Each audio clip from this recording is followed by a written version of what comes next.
If the world warms by 1 degree, the Arctic is ice-free for half the year, opening the legendary Northwest Passage for ships. Tens of thousands of homes around the Bay of Bengal are flooding. Hurricanes begin hitting the South Atlantic. Severe droughts in the western U.S. cause shortages in global grain and meat markets. This could be our world plus 1 degree.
For 2.5 million years, the Earth's climate has fluctuated, cycling from ice ages to warmer periods. But in the last century, the planet's temperature has risen unusually fast, about 1.2 to 1.4 degrees Fahrenheit. Scientists believe it's human activity that's driving the temperatures up, a process known as global warming. Ever since the Industrial Revolution began, factories, power plants, and eventually cars have burned fossil fuels such as oil and coal, releasing huge amounts of carbon dioxide and other gases into the atmosphere. These greenhouse gases trap heat near the Earth through a naturally occurring process called the greenhouse effect. The greenhouse effect begins with the sun and the energy it radiates to the Earth. The Earth and the atmosphere absorb some of this energy, while the rest is radiated back into space. Naturally occurring gases in the atmosphere trap some of this energy and reflect it back, warming the Earth. Scientists now believe that the greenhouse effect is being intensified by the extra greenhouse gases that humans have released.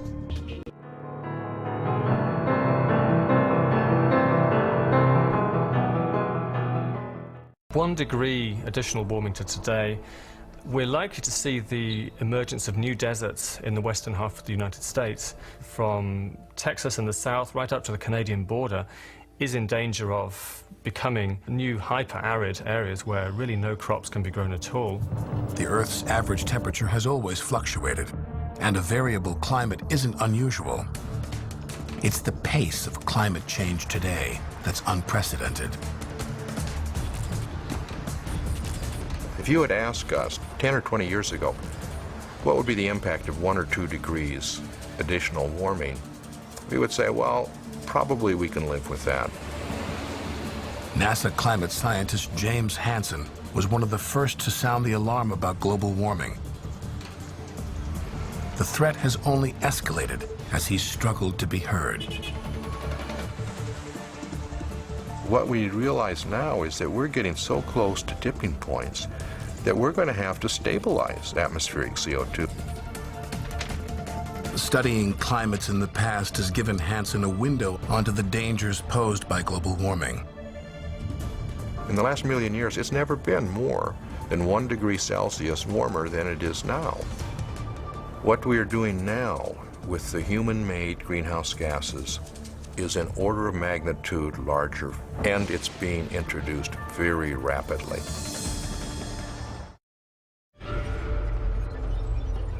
If the world warms by 2 degrees, some changes to the biosphere are no longer gradual. Greenland's glaciers are disappearing. So much ice has melted, polar bears struggle to survive. Insects migrate in strange new directions. As a temperate climate moves north in the U.S., pine beetles kill off the white bark forests, a grizzly bear's key source of food in the fall. New forests take root in Canada's melting tundra. The Pacific islands of Tuvalu are lost beneath the rising tides of global warming.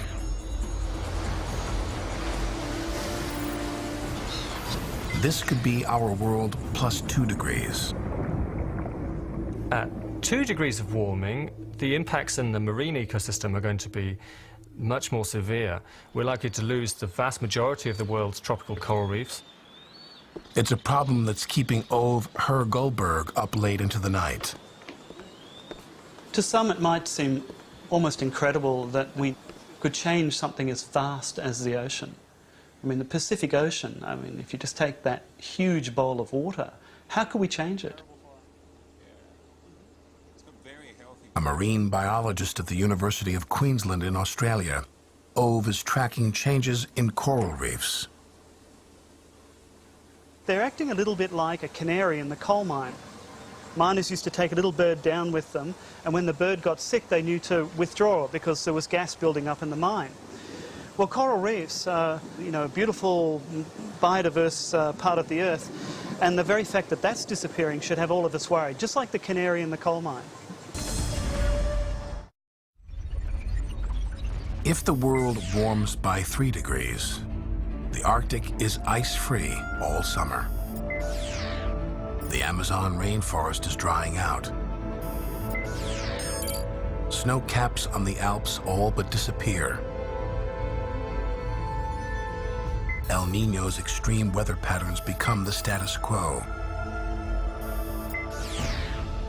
The Mediterranean and parts of Europe wither in searing summer heat. This could be our world plus 3 degrees. In a 3-degree warmer world, these kinds of summer heat waves will just be the norm. So an extremely hot summer by this point will actually bring the kinds of temperatures into Central Europe that you now experience in the Middle East and in Northern Africa. The summer of 2003 may have opened a window onto life in a world that's 3 degrees warmer. All across Europe, an unrelenting heat wave developed into a natural disaster. Paris tends to empty in the summer. Many elderly stay behind. Nobody could have anticipated the danger they'd be in.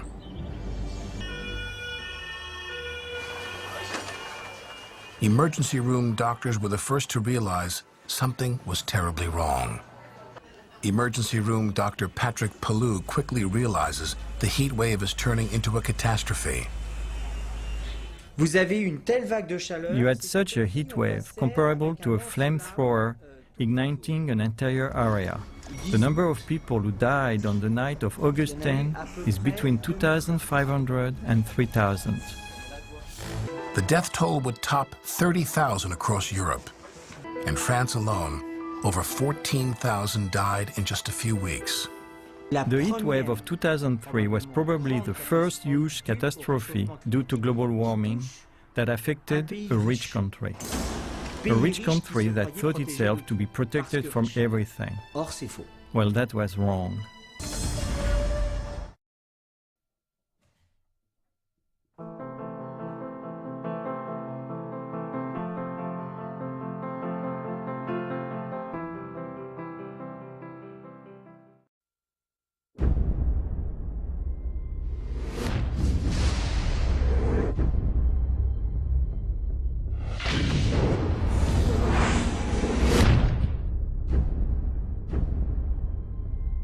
If you look at the 10 hottest years ever measured, they've all occurred in the last 14 years. And the hottest of all was 2005. The scientific consensus is that we are causing global warming. I am Al Gore. I used to be the next president of the United States of America. This is Patagonia, 75 years ago, and the same glacier today. This is Mount Kilimanjaro, 30 years ago, and last year. Within the decade, there will be no more snows of Kilimanjaro. This is really not a political issue so much as a moral issue. Temperature increases are taking place all over the world, and that's causing stronger storms. This is the biggest crisis in the history of this country. Early this morning, Hurricane Katrina slammed into New Orleans.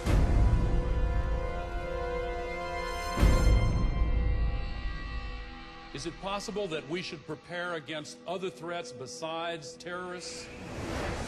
From Paramount Classics comes a film that has shocked audiences everywhere they've seen it.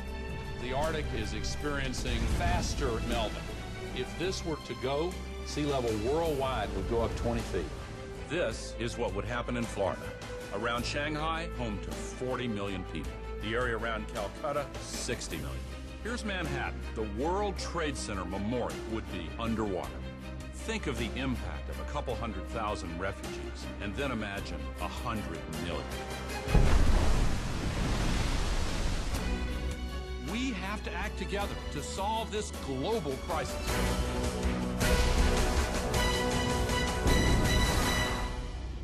Our ability to live is what is at stake.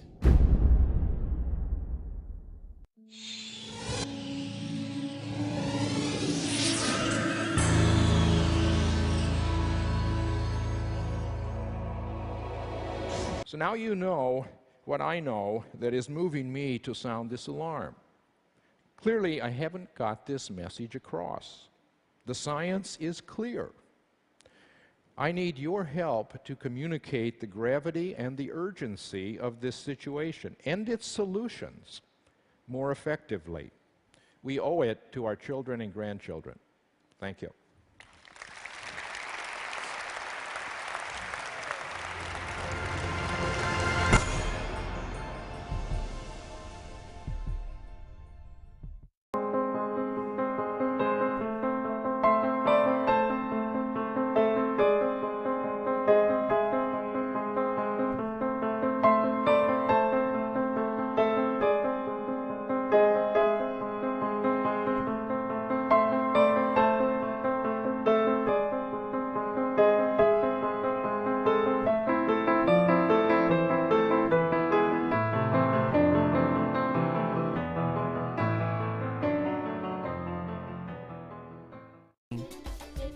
Consumers can help by saving energy around the house, switching to compact fluorescent light bulbs, and driving fewer miles in the car each week. These simple changes may help keep the Earth cooler in the future.